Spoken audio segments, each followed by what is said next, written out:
As of October, nearly 74,000 Year 1 pupils have not mastered basic literacy and numeracy skills.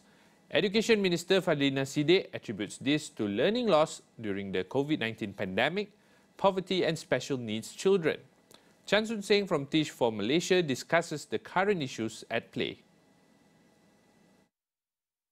I was a teacher more than 10 years ago, and this was a challenge not just in my school, but in many of the schools, well, actually really in all of the schools that Teach For Malaysia fellows taught in. And typically we will see in schools across the country that there are kids, even if a small portion, but there will be kids that still struggle, even at the secondary level, with basic literacy and numeracy. So I think the pandemic aside, this has been an issue way before. So in the recent PISA results, the 2022 PISA results, something to the tune of 58% of Malaysian 15-year-olds were unable to meet the minimum proficiency reading levels on PISA.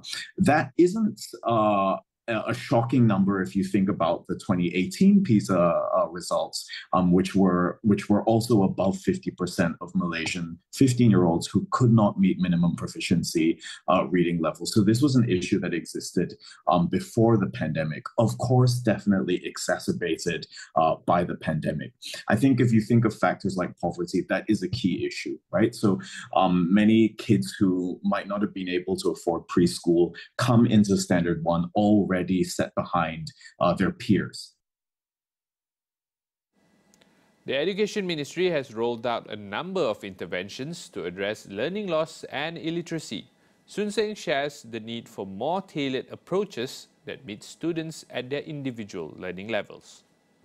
You know, I think that the Ministry of Education this year has placed a much bigger spotlight on some of these foundational literacy and numeracy challenges, as well as thinking about learning loss more intentionally. And I think that that's a great thing. But beyond that, I think that there's a lot more that can be done.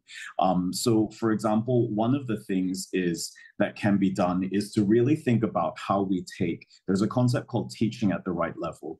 And typically in education systems, what you'll see typically in Malaysia is that if a kid is in Standard 3, a teacher is required to teach the Standard 3 syllabus.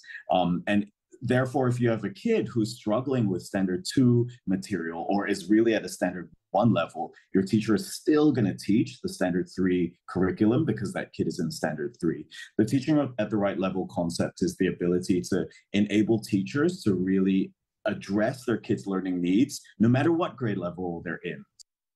He also highlights key measures to prevent further generations of children from being left behind.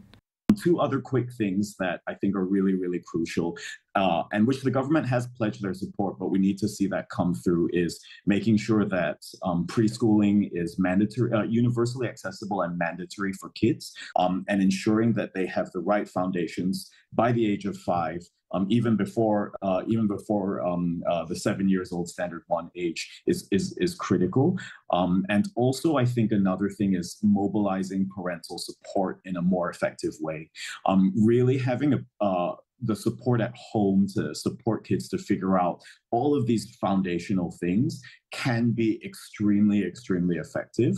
And the more we mobilize parents, even if a parent is illiterate themselves, there are still things that they can do to support their child's learning.